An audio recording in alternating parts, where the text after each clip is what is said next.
Le guide était en règle, a assuré le procureur d'Ajaccio, soulignant que l'accident de mercredi n'était a priori pas lié à un problème d'équipement. Le guide d'Alticagnon qui est mort mercredi avec 4 clients dans le canyon de Zoacu, en Corse du Sud, avait été contrôlé lundi par les gendarmes. Ont déclaré à l'AFP le procureur d'Ajaccio et une vacancière qui a assisté à ce contrôle et évoque un guide désorganisé. Il était en règle.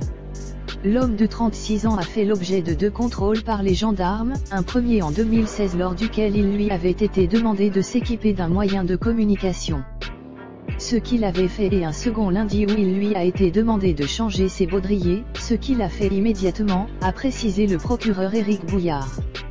Il était en règle, a-t-il ajouté, soulignant que l'accident de mercredi n'était a priori pas lié à un problème d'équipement.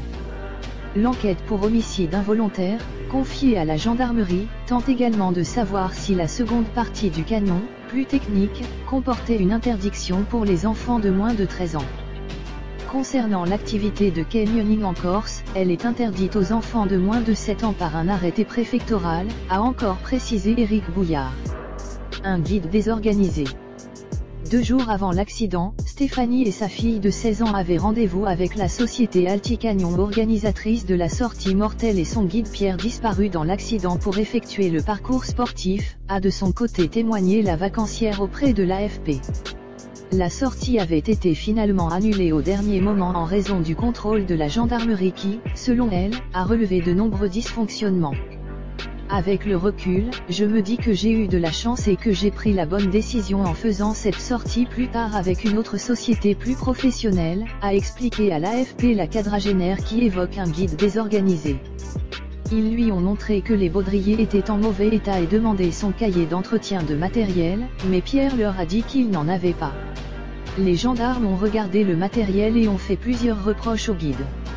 Les gendarmes s'en sont étonnés et lui ont fait remarquer qu'il ne pouvait pas savoir quand son matériel était renouvelé, mais il leur a répondu qu'il renouvelait tout le matériel en même temps, a poursuivi Stéphanie. Interrogé sur un mousqueton qui ne fermait pas ou sur des cordes de rechange, pour éviter d'annuler la sortie, le guide a répondu qu'il n'avait pas de matériel de rechange, a assuré encore la mère de famille. Le procureur d'Ajaccio tiendra une conférence de presse à 17 h au tribunal de grande instance d'Ajaccio avec le général Jacques Plaise, à la tête de la gendarmerie dans l'île de Beauté. Une crue soudaine dans le canyon de Zoacu à Soxia, provoquée par un violent orage, a emporté 7 canyonnistes dont 5 ont trouvé la mort. Les personnes décédées sont le guide et 4 touristes venant de différents lieux de France, une fillette de 7 ans et son père, un jeune homme de 26 ans et une jeune femme de 22 ans dont le corps a été découvert jeudi.